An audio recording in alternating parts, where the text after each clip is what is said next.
Iran শিয়া প্রধান দেশ। শিয়াদের বৃহত্তর উপদল ইসমাইলি ফিরকা।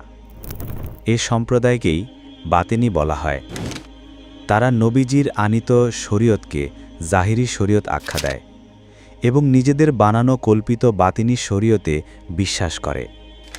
বাতিনি শরীয়তে নামাজ, রোজা, হজ, জাকাত কিছুই নেই।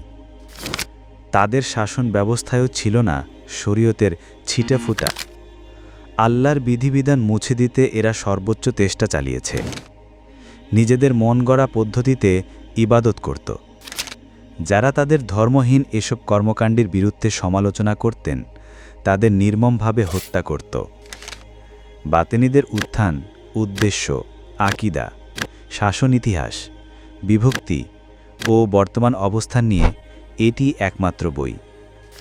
বাতেনিদের ইতিহাস বইয়ের শুরুতেই শিয়া মতবাদের সংক্ষিপ্ত পরিচিতি তুলে ধরা হয়েছে। এরপর ইসমাইলি ফিরকার প্রতিষ্ঠার ইতিহাস, প্রতিষ্ঠাতাদের অনুসন্ধান, তাদের উদ্দেশ্য ও পরিচালনা পর্ষদ, ফাতেমি সাম্রাজ্যের ইতিহাস, ফাতেমি শাসকদের জীবনী উল্লেখ হয়েছে।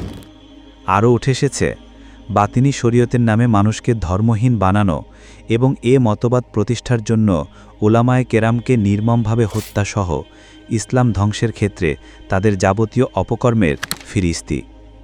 তাদের মধ্যকার বিভক্তি, আকিদার মতপার্থক্য ও প্রত্যেকের বর্তমান অবস্থান সম্পর্কেও আলোচনা করা হয়েছে।